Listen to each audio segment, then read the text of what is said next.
y'all. Once again, it's on. Back at you one more again. Real Kens TV and the House Like Kitchen Sinks. Now, before I get into this evening's story, if you will, y'all jump in the comment section. Let me know where you're chiming in from. I'm in Lexington, Kentucky. Let me know your city, your state, your hood, your set, whatever it may be that you represent. Let us know if you're the man or the woman that you say you be. You know, I've told this story. I haven't told this actual story, but I've told parts of this story. And it's about my cousin. I just refer to him as Cuz. Now, a lot of times, you know, I know in my family anyway, you grow up with your cousins and they're just as close to you as your siblings would be, brothers and sisters. I have a whole lot of cousins. I come from my mama, got like 9 to 10 brothers and sisters. A lot of them have a lot of kids. So I have a lot of first cousins. I have a lot of cousins, period. But nevertheless, this individual, we was like that. You see, he had a brother back in the day that had passed away unexpectedly, younger brother. And when he passed away, I never will forget that his mother told me, "You like my son now." And I always took those words to heart. And him and I, we were just like, you seen one of us, you seen both of us. One of us fought, we both fought. We argue, we fuss, we fight or whatever, but we never fell out to the point to where we weren't speaking or anything like that. You know, we would just go through our trials and tribulations, if you will. We were young, drinking in college. While I was in college, he was working, but, you know, just living that lifestyle. The part of this story that I've told before is when I was in a strip club. I was in a strip club in Lexington, Kentucky. And the strip club is called Thumpers. It was called Thumpers. Probably one of the, matter of fact, it's not probably, one of the most hood strip joints in America. It was on Winchester Road. Man, you go in there, man, you might see females up there. They got bullet holes in them, bullet wounds or whatever. And you had some fine ones up there just as well. Let's not get it misconstrued. But Thumpers was known as being the hood strip joint. I'm in there one night. Typically, we would all go in there. We get a picture of beer, a couple pictures of beer, whatever. Watch the game, just kick it. Dancers on stage. All right, that's cool. We watching them too. But, you know, we just in there kind of kicking it. So I had a group of friends, and we were all cool from like, I don't know, it was a circle of us. 5, 6, 7 of us. And we've been all cool since childhood. This particular night, I'm on my way home, and it's one of them times I don't feel like going in. It's not terribly late. I stop at Thumpers. Let me see what's going on in Thumpers. After all, I can always make a couple phone calls. Hey, man, I'm in Thumpers, man. Beer's on me tonight. This was one of those nights to where, I guess, you know, everybody else was busy, caught up, whatever the case may be. I was in Thumpers by myself. See a dude that I knew, I grew up with him, but he was known for being a jack boy, pause, double pause, triple pause. He was known for robbing people. And he's sitting at a table. It's about 4 of them, maybe 5 of them. He's sitting at this table. I'm sitting at the table by myself. You know, we acknowledge each other. What's up? Speak or whatever. I'm just sitting there chilling. I'm not balling. I'm not, you know, I had some money then, but I wasn't.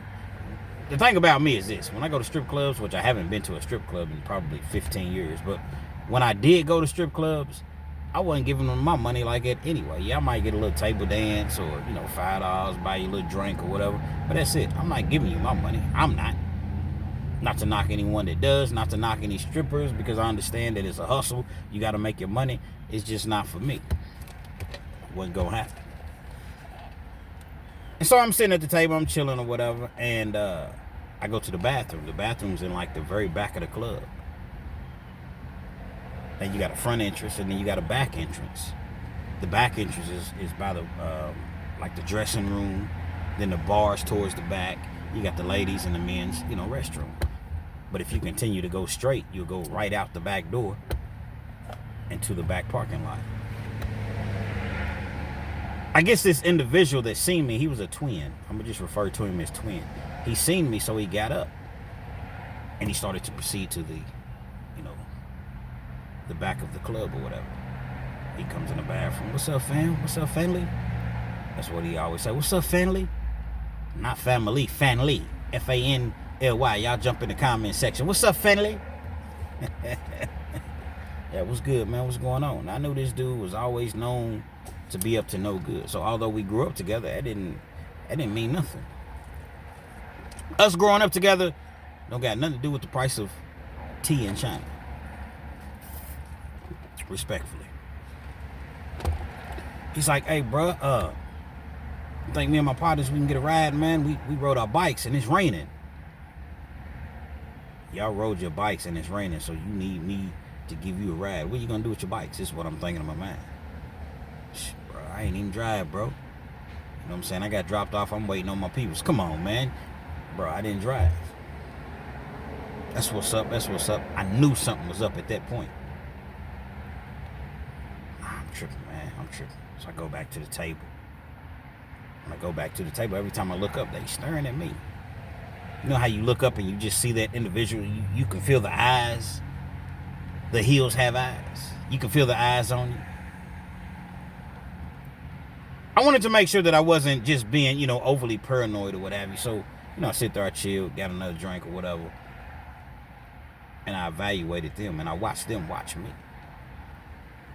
Like I said, I had a little bread at the time or whatever. This dude was known for robbing people. I put two and two together. They trying to get me.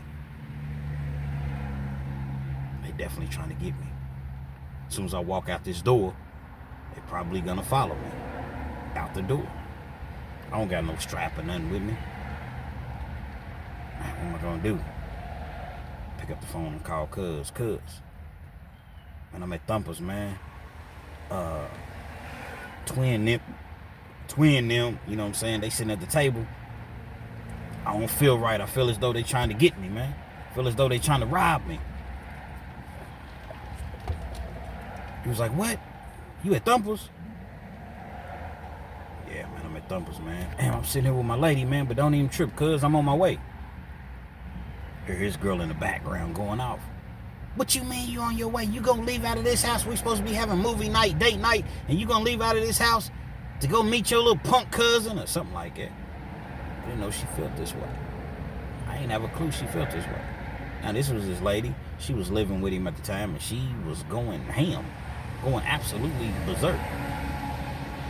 He's cool and calm. He's like, nah, baby, listen, man, I'm going to just go handle something real quick. I'll be right back. I'm not staying out all night. I'm not staying at the club. But some things have jumped off, and I need to, go make sure my cousin's good. So she's going through it. She's popping off. I'm telling him, like, bro, don't even worry about it, man. I don't want you to get in no sort of confrontation or whatever. I mean, I might just be paranoid. He's like, nah, cuz, I'm on my way, man. It's going to be about 10 minutes. He didn't live too far. It's been about 10, 15 minutes. I say about 15 minutes later, who do I see walking through the club? It's Cuz. He comes in, sits down. Like, what's up, bro? What's happening? Want a drink or something, man? Nah, I'm cool, man. I just came to make sure you was good. I'm like, that's what's up. So I finished my drink. We go through the back door. Pause. Once again. Matter of fact, I don't even like the fact of saying we went through the back door, but the exit, that was it's even worse. We left out of the club through the back. Forget it. So as we're walking, we're parked because he seen my car, so we're parked a good, I don't remember, but it's a distance. It's not that much of a distance, but it's sort of a distance because the way that the parking lot was the back parking lot was structured. It's not like you can just walk right out and go straight to your car. So you're gonna walk probably, I don't know, 20, 30 yards before you actually have an opportunity to get to your car. So we walking. I look up. They walking behind us. Now, they're a distance behind us. It's not like they're right behind us. My instincts didn't lie to me. My instincts told me the truth, the whole truth, and nothing but the truth. These dudes is gonna try to rob us. So we walking, they walking. We feel the tension, we feel the pressure, I guess, in the air. I'm like, cuz, I told you, man. They following us. He's like, don't even worry about it, man. Just keep walking. We're about 15 months apart. Relatively, pretty much the same age or whatever. Walking towards the car. Steadily walking. He hits a button on his key, his key fob. Trunk rises.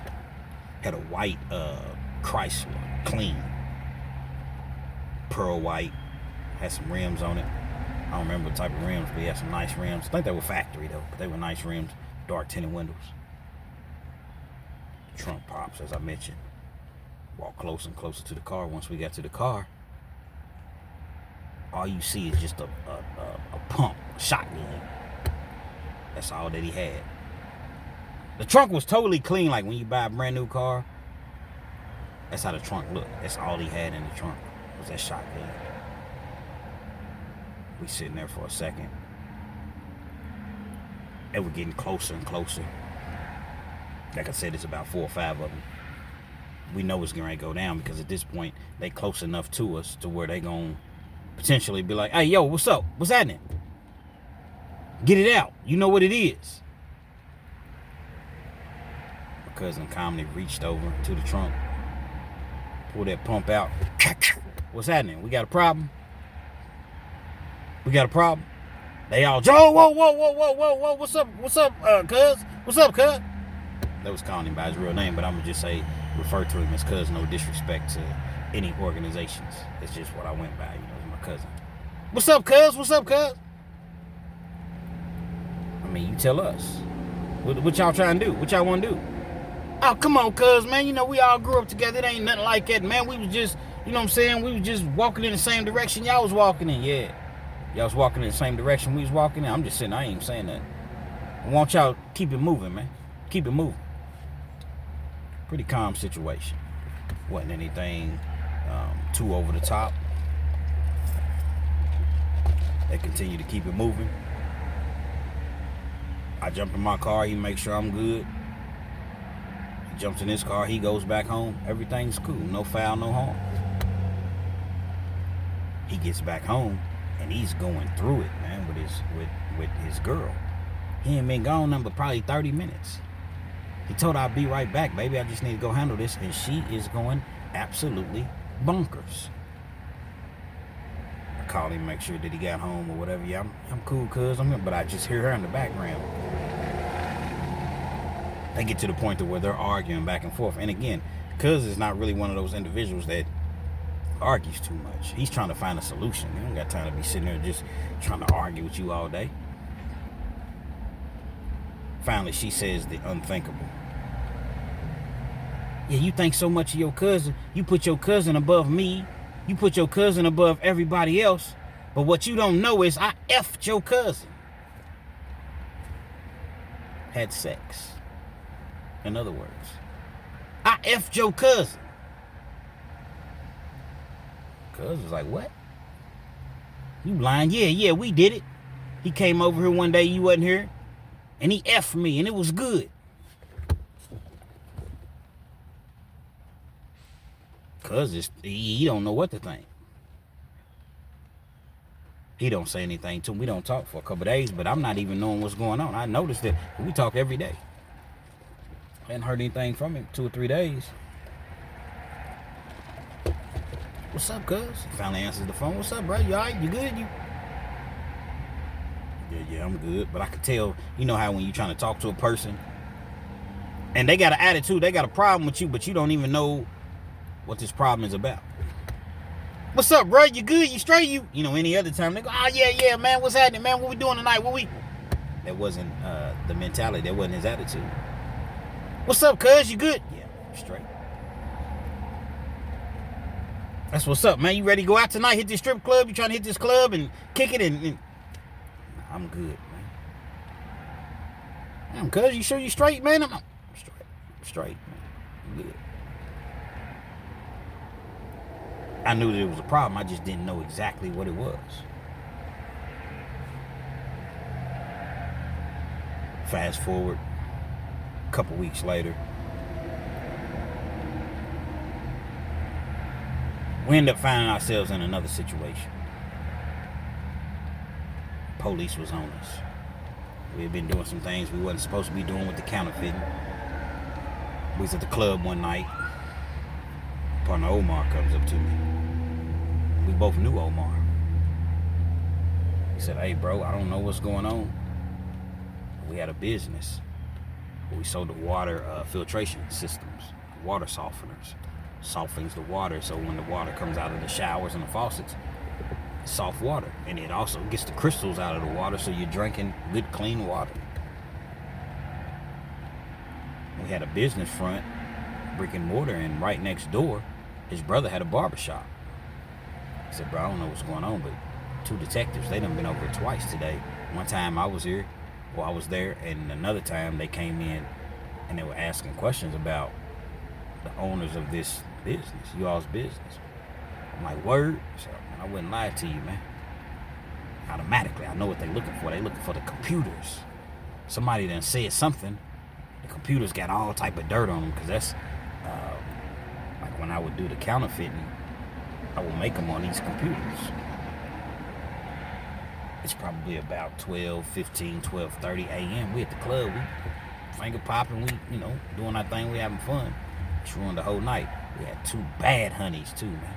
2 bad honeys. They went to high school with us, but still, they was trying to hook up with us. We were supposed to hook up, but once he said that, I said, cuz, we got to go. He's like, man, what you mean we got to go? Cuz, we got to go, man. We got to go get these computers. I just talked to Omar, said the police, the detectives or whatever. He's like, oh, man, we just knew we had to get rid of these computers. Had 2 computers, had more than 2 computers, but it was 2 main computers in the office that actually one. We had 3 computers in the office, but it was 1 computer that was dirty, and I had to get rid of it, man. That's what I made the counterfeit on. Go to the office, moving the computers, printer, all of that stuff out of the office. Car pulls up. Who can it be? A fresh El Camino rolling Kilo G. Look up. It's the 2 females we were supposed to hook up with. They asking us questions. Women, some women inquisitive and what are y'all doing? It's 1 o'clock in the morning. Where y'all moving stuff out of the office? They trying to get with us like ASAP, man. And they was bad, you heard me? We got to push that to the back burner because, we got the computer out of the office and anything else that could have been potentially incriminating.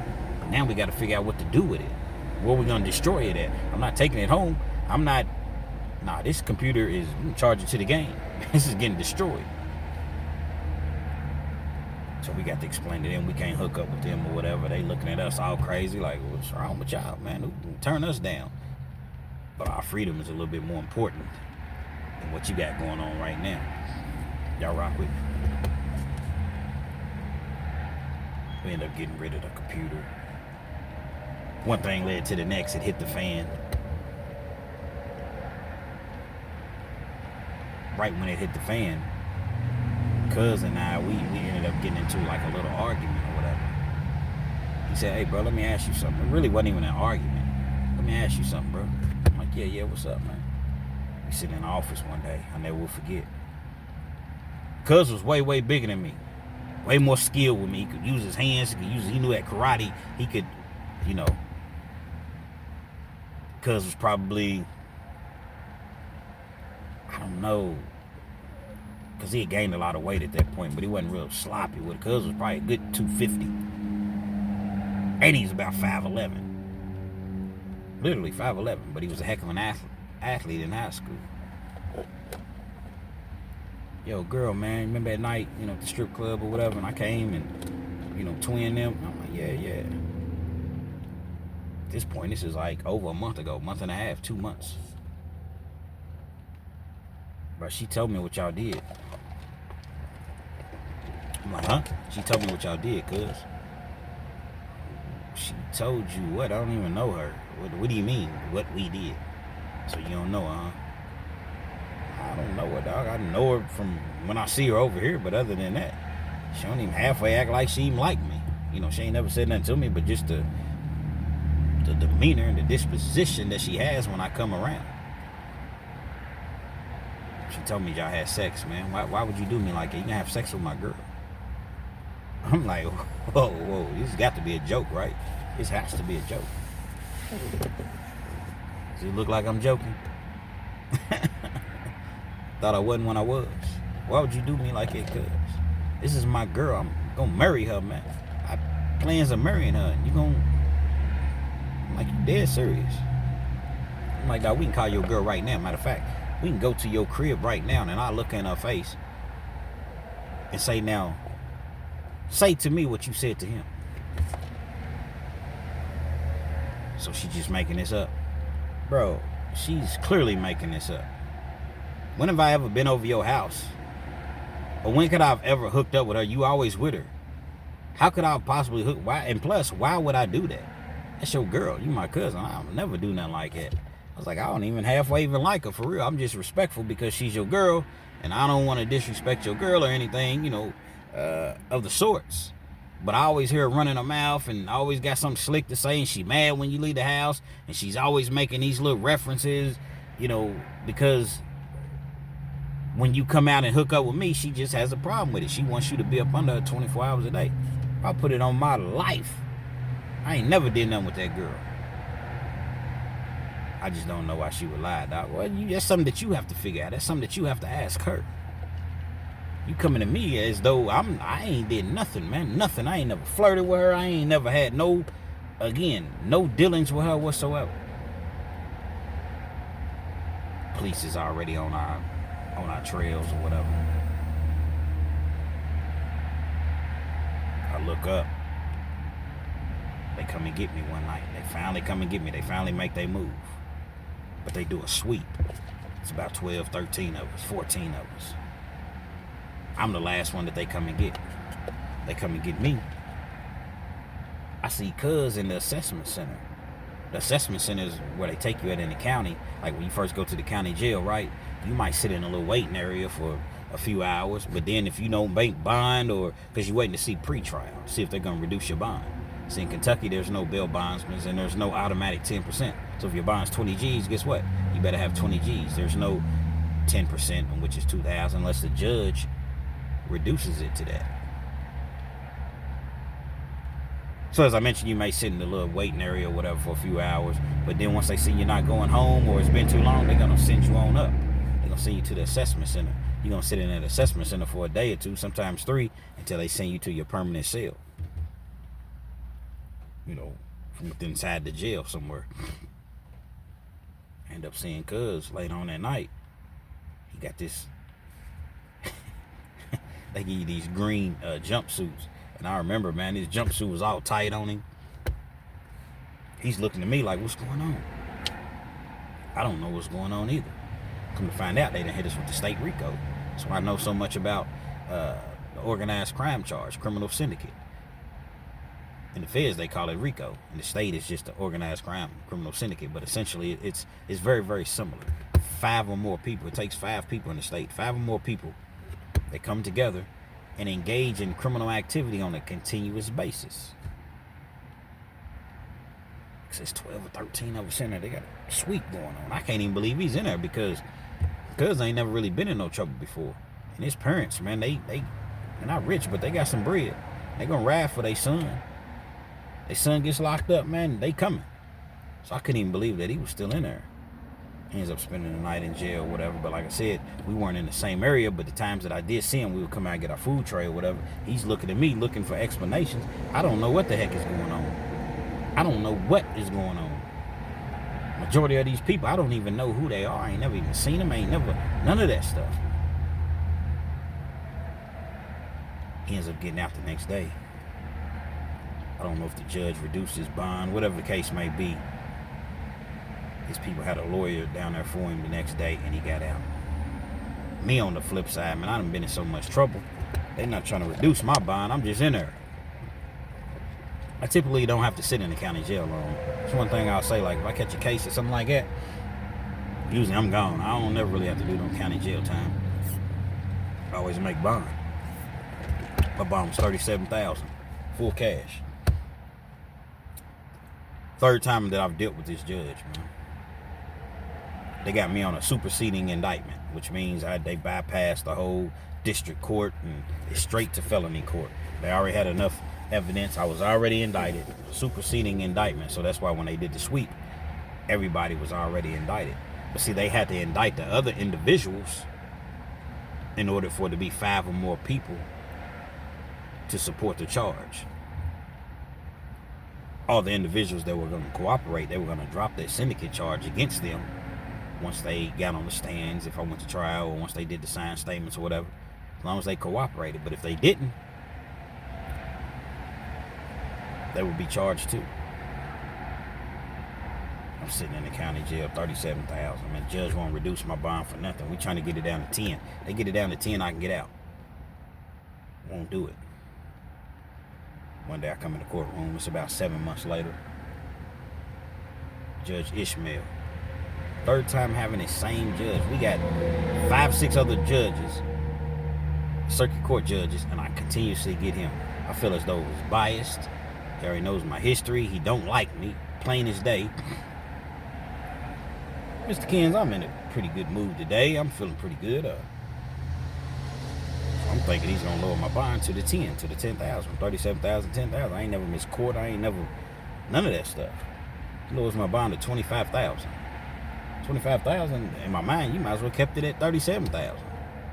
I can't make no 25,000 full cash bond. I sit in there about another 2 weeks. Lo and behold, I say about a night or two before I get out. A little female I was messing with at the time, she said, I'm not supposed to tell you, but your mom's going to bond you out. I'm like, what? She's like, yeah, your mom's going to bond you out. You can't even get a property bond unless it's approved by the judge. So being that my bond was 25,000, once he reduced it, it would have been 50 property. Crazy. Your mom's going to get you out. I sit in there, like I said, another day or two. Lo and behold, my mom bails me out. Comes down there with a $25,000 cashier's check. I'm out of jail. At this point, I've been in there for about 7.5 months. During the time that I was in there, I heard the tapes. They was giving you tapes then. Tapes and CDs. Cuz had flipped the script on me, man. Turned state's evidence. I was working with the prosecution. I'm going to trial. I feel like, man, I ain't taking no plea deal. They offer me like football numbers. 23 years, 13 years on one count, 10 years on the other count. I don't know how the judge is going to run my counts. He can run them wild for a total of 23, which means 13 and the 10 on top of each other, or he can run them concurrent, in which the 10 runs into the 13 for 13, but I still had backup time because I was on parole. I know they don't really have no evidence against me. They got a whole bunch of people just pointing the finger. I made everybody do this. I made everybody take this counterfeit. I made everybody cash these checks. They didn't want to do it, but they were so afraid. They were so afraid. Every check that we cashed, $2,800, $3,600, he only gave me $100. And he kept the rest. Now, I didn't know I was doing anything wrong. I was trying to help him out. I never even met you. I ain't never even looked at you. I've never even talked to you. And some of the ones that I had, they was blowing my phone up. 15, 20 calls back to back to back. Man, I need to get this money, Red. I need to get this money, Kens or Lex or whatever they call me. They don't tell that part, though. It's all about he made me do it once court, starts. Couldn't believe Cuz was doing this to me, man. Because, see, he was going to be a main witness against me. Because they labeled him, they deemed him as a recruiter. So, in this criminal organization, quote unquote, he would go around and find individuals that wanted to cash checks. Counterfeit checks. Now, how he got brought into this situation is because he got with his cousin, which is not my cousin. It's on the other side of the family. He got with his cousin. They went and cashed these checks. Cuz told on himself. Well, not Cuz, but his cuz told on himself. Once he told on himself, he went and told on, our mutual cousin. And so that's how he got, brought into the whole, you know what I mean?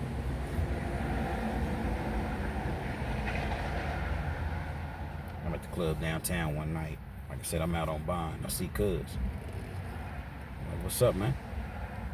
He was like, what's up with you? I said, bro, it's what we doing, man.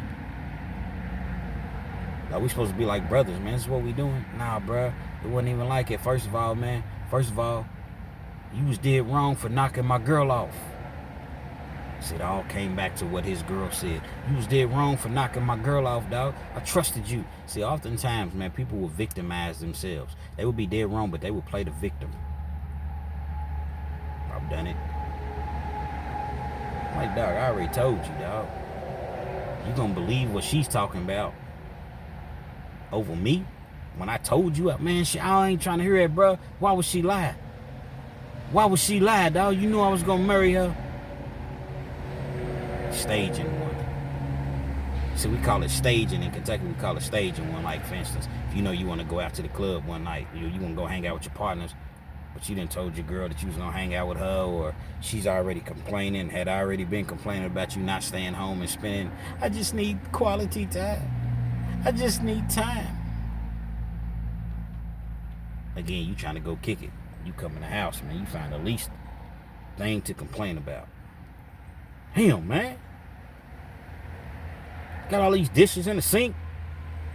Excuse me, it's like 4 dishes in the sink, and the sink is clean. It's just a couple cups. I don't care, man. Nobody trying to come in this house, man, with these dishes all in the sink, man. Been out working all day, man, and hustling, doing what I'm doing. I got to come into a dirty house. The house is not dirty. I ain't trying to hear it. You know what? I'm out of here, man. Now, since you don't want to listen, since you don't want to agree with me, on the obvious, I'm out of here. Perfect example of staging one. Hello. I felt as though Cuz was staging one so that he could rat on me. Making it seem as though he's upset at me for allegedly getting it in with his girl. But in all actuality, he's trying to save himself. And then on that other matter, cuz I just said what I had to say to get out. You know what I'm saying? I ain't never been no buster. I ain't never been no punk. I'm gonna get on the stands, man, and say the total opposite. I just said what I had to say right then and there to get out. So I'm supposed to trust that. I'm supposed to put my life in jail. I'm facing a life sentence, man. I'm facing a life sentence. Now, will I get life for the white collar? Probably not, but still. The fact of the matter is I'm facing a life sentence, man. And I'm supposed to just take your word that if this goes to trial, you know what I mean? You're going to do the right thing. You already did the wrong thing or whatever. Time went on, kept fighting the case for another, 7, 8 months. I was out fighting the case. My lawyer got it down to 3 years. I didn't want to take that 3 years because I really thought that I could beat it, but I couldn't risk those football numbers. Because one conviction, I was going to get a minimum of 10 years. That was on the low end because they have a sentence enhancement in Kentucky, and it's called a PFO, I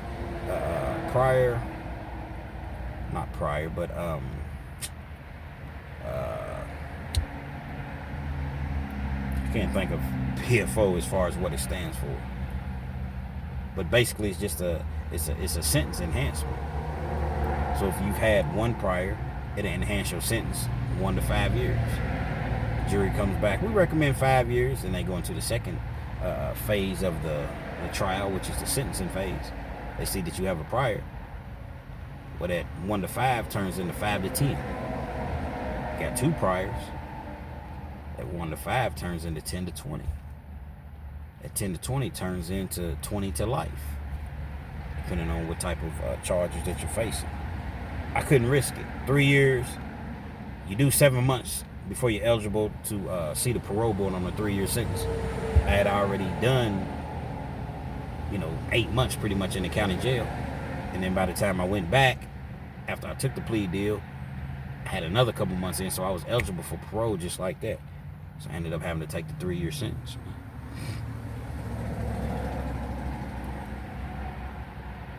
That's always bothered me to this day.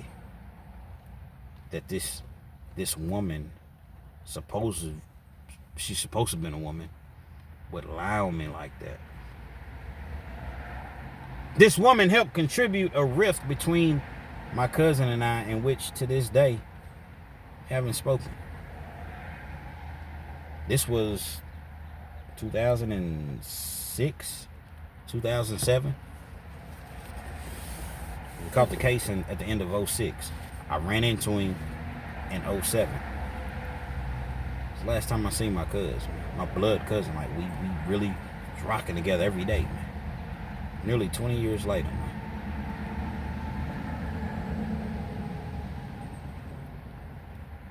It's just crazy, man. And you know what's so crazy about the whole scenario? I didn't initially know, but I know someone that knows her.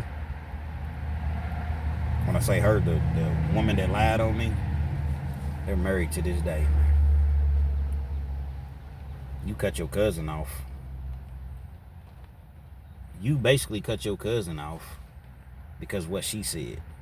And she was making up a lie the whole time, man. But it doesn't matter, because after I seen that he was, working with them peoples, he was going to be cut off regardless, man. Know what you doing when you doing it. You out there in them streets, man. You out there doing illegal crimes or whatever all crimes are illegal. But you're out there and you're doing things that you have no business doing. Understand the consequences that come along with it. Don't look for somebody else to point the finger at. Nah, he made me do it. I was afraid.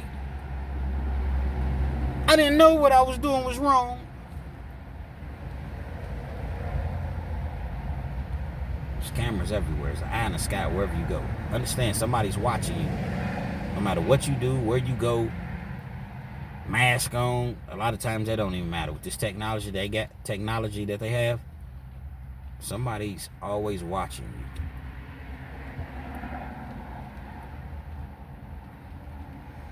I sure would like to talk to Cuz at some point and just let him know once again the disgust, the pure disgust that I had at that juncture in time. And you go and marry this woman that told you that she got down with me. So even if it was true, which it is not, let's just say it were to be true, this is the wife that you choose. This is who you want to marry. Somebody that would go and lay down with your flesh and blood. Just teach his own, man. Real Kens TV. Hopefully you like the video. Feel free to comment. Definitely share. Subscribe to the channel if you're not already subscribed. Be sure to hit that post notification so anytime I bring you this action and this heat, guess what? You're amongst the first to receive. Like Hassan Campbell says, because he did steal my rewind. My manual rewind. Watch your circle, man. They'll be the very ones to hurt you. And hurt you the most. Real Kens TV.